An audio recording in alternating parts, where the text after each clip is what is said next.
Assalamualaikum warahmatullahi wabarakatuh. Perkenalkan, nama saya Intan Siti Fadila dengan nomor NIM 311194141. Di sini kelompok kami akan menjelaskan tentang interaksi obat dan penyakit. Anggota dari kelompok kami terdiri dari Azdan Febriana, Cepi Samsul Fahmi, Firda Najila Rosdiana, saya sendiri, Muhammad Fadil, Nijar Maslihah, Tanjila Ayu Jahrifanur, Nida Maslihah, dan Tiara Permatasari. Selanjutnya, jurnal yang akan dibahas oleh kelompok kami yaitu jurnal yang berjudul Identifikasi Potensi Drug Interaction pada Pasien Stroke di RSUD Margono, Sukarjo, Purwokerto.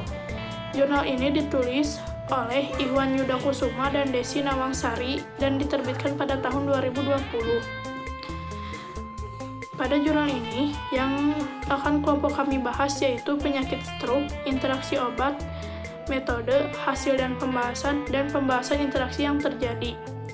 Assalamualaikum warahmatullahi wabarakatuh. Perkenalkan, nama saya Firda Najila Rosdiana. Di sini saya akan sedikit membahas tentang penyakit stroke. Stroke adalah penyakit cerebrovaskular atau gangguan fungsional otak berupa kelumpuhan saraf karena obstruksi aliran darah ke otak. Gejala umum yang terjadi pada stroke yaitu ketika wajah, tangan, ataupun kaki yang tiba-tiba kaku atau mati rasa dan lemah, biasanya terjadi pada satu sisi tubuh. Ada beberapa faktor penyebab stroke. Yang pertama, faktor risiko yang tidak dapat dimodifikasi, mencakup peningkatan usia dan jenis kelamin laki-laki. Yang kedua, faktor risiko yang dapat dimodifikasi termasuk hipertensi, diabetes mellitus, dan dislipidemia.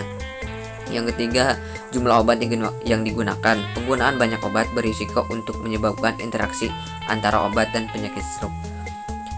Selanjutnya, interaksi obat. Interaksi obat adalah peristiwa di mana aksi suatu obat diubah atau dipengaruhi oleh obat lain yang diberikan secara bersamaan. Interaksi obat terjadi jika suatu obat mengubah efek obat lainnya sehingga efek obat dapat menjadi lebih ataupun kurang, bahkan tidak berefek sama sekali. Nah, di sini ada 3 interaksi yang terjadi. Yang pertama, interaksi farmasetik. Interaksi ini terjadi di luar tubuh sebelum obat diberikan antara obat yang tidak bisa dicampur. Pencampuran obat ini menyebabkan interaksi langsung secara fisika kimia yang hasilnya bisa terlihat ada pengendapan, perubahan warna, dan lain-lain. Nah, yang kedua, interaksi farmakokinetik. Interaksi ini terjadi bila salah satu obat mempengaruhi absorpsi, distribusi, metabolisme, atau ekskresi obat lain. Nah, yang ketiga, interaksi farmakodinamik. Interaksi ini terjadi antara obat-obat yang mempunyai khasiat atau efek samping yang berlawanan. Interaksi ini disebabkan oleh obat yang berkompetisi menduduki reseptor yang sama. Nah, sekian. Assalamualaikum warahmatullahi wabarakatuh. Perkenalkan, nama saya Nijar Maslihah. Di sini saya akan melanjutkan presentasi mengenai metode dan hasil pembahasan pada jurnal Identifikasi Potensi Drug Interaction pada Pasien Stroke di RSUD Margono, Sukarjo, Purwokerto. Nah, langsung saja. Metode yang digunakan dalam penelitian ini yaitu metode total sampling atau pengumpulan data medis pasien stroke yang dirawat di rumah sakit tersebut. Nah, dari data tersebut diperoleh total sampling sebanyak 27 pasien. Kemudian ditentukan kriteria inklusinya. Nah, kriteria inklusi yaitu karakteristik yang harus dipenuhi oleh masing-masing anggota populasi. Nah, dari data inkubasi terdapat 2, yaitu data lembar rekam medik yang sulit terbaca dan lembar rekam medik pasien stroke lengkap seperti jenis obat yang digunakan dan yang lainnya. Nah, kemudian data tersebut dikelompokkan dan mengecek mekanisme farmakodinamik dan farmakokinetik dari masing-masing obat tersebut. Nah, untuk yang selanjutnya yaitu hasil dan pembahasannya. Nah, di sini ada 6 karakteristik dari hasil penelitian tersebut. Yang pertama, karakteristik pasien berdasarkan jenis kelamin. Nah, dari jurnal tersebut bahwa kebanyakan yang mengalami penyakit stroke itu terjadi pada laki-laki dibandingkan dengan perempuan, dengan persentase laki-laki yaitu 62,96% dan wanita 37,04%. Hal ini dikarenakan karena laki-laki kebiasaan merokok dan terdapat riwayat mengkonsumsi alkohol yang telah ditemukan lebih dominan pada laki-laki dibandingkan dengan perempuan. Nah, yang kedua yaitu karakteristik pasien berdasarkan umur. Peningkatan frekuensi stroke sering seiring dengan peningkatan umur berhubungan dengan proses penuaan, di mana semua organ tubuh mengalami kemunduran fungsi termasuk pembuluh darah dan otak. Yang ketiga yaitu jumlah kejadian interaksi obat berdasarkan jumlah rekam medik yang berinteraksi. Nah, semakin banyak obat yang dikonsumsi oleh pasien, semakin meningkatkan kemungkinan terjadinya interaksi obat. Yang keempat, jenis interaksi obat.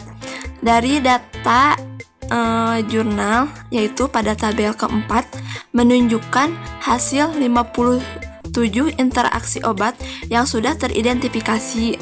Terdapat 3 jenis interaksi obat yang terbesar, yaitu interaksi obat antara mekabolamin dan ranitidin.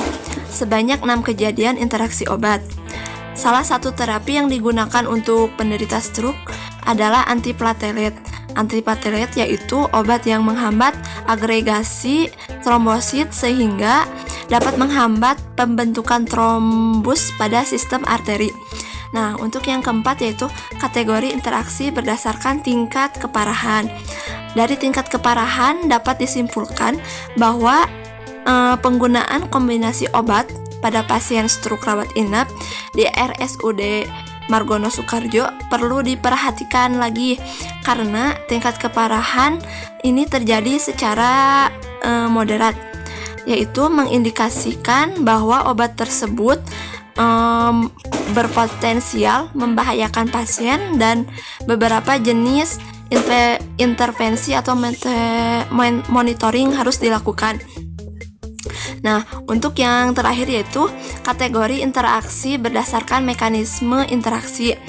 Presentasi jenis interaksi obat dengan mekanisme yaitu secara farmakodinamik dan farmakokinetik. Nah, perbandingannya farmakodinamik dan farmakokinetik ini lebih besar farmakodinamik, yaitu sebesar 61,40% dan farmakokinetik sebesar 38,60%, yaitu sebanyak farmakodinamik 36 jenis dan farmakokinetik 21 jenis. Nah, interaksi farmakodinamik yang paling sering terjadi yaitu aspirin dan amlodipin, sejumlah 5 kejadian interaksi obat.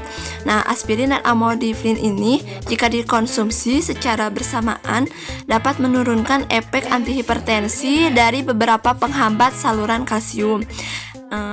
Warahmatullahi wabarakatuh. Perkenalkan, nama saya Tanzila Ayu Zarifanur dengan NIM 3119133. Di sini saya akan melanjutkan presentasi dari teman saya.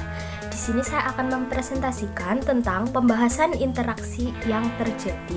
Jadi interaksi apa sih yang terjadi antara obat dengan penyakit? Yang pertama ini ada aspirin. Aspirin berinteraksi dengan penyakit stroke yaitu dengan mereduksi aktivitas dari platelet dengan cara menghambat enzim COX-1 secara irreversibel untuk menghambat produksi TXA2 dan mengakibatkan menurunnya sintesis tromboksan, di mana tromboksan dibutuhkan untuk dapat memfasilitasi agregasi platelet serta menstimulasi aktivitas platelet. Selanjutnya yaitu ada penggunaan obat golongan proton pump inhibitor dan antagonis reseptor H2. Nah, obat ini itu sering digunakan untuk mencegah faktor resiko pendarahan pada gastrointestinal sebagai efek samping penggunaan obat. Faktor penggunaan omeprazol dan ranitidin dapat dikarenakan adanya pasien yang mengalami stres ulcer selama perawatan dan memiliki masalah pada lambung, serta untuk mengurangi resiko luka pada lambung akibat pemakaian antiplatelet dan obat nonsteroid atau NSAID. Yang ketiga ada amlodipin. Penggunaan amlodipin sering digunakan pada pasien stroke karena dapat menurunkan kejadian stroke berulang sebesar 23%. Amlodipin merupakan golongan CCB atau calcium channel blocker.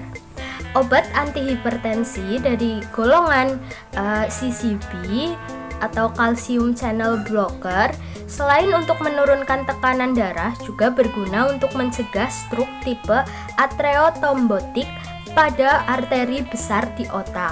CCB terbukti memberikan proteksi yang lebih baik dibandingkan beta blocker, diuretik, dan ACI.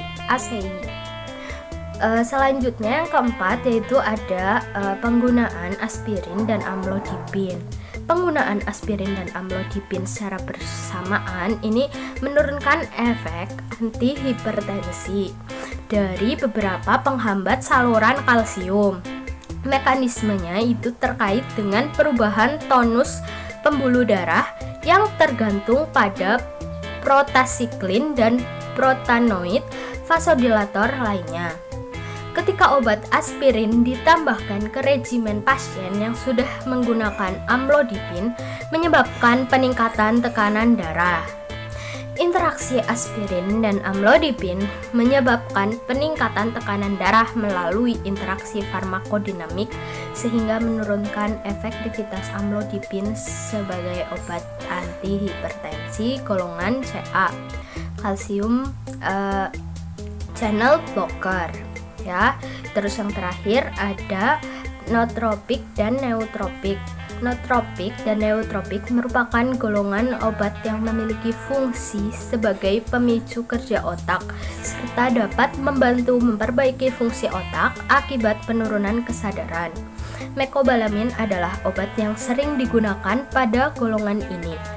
Mecobalamin merupakan bentuk vitamin B12 dengan gugus metil aktif yang berperan dalam trimetilasi dan merupakan bentuk paling efektif dibandingkan dengan homolog vitamin B12. Hal ini berkaitan dengan metabolisme asam nukleat, protein, dan lemak, di mana mecobalamin dapat meningkatkan metabolisme asam nukleat, protein, dan lemak.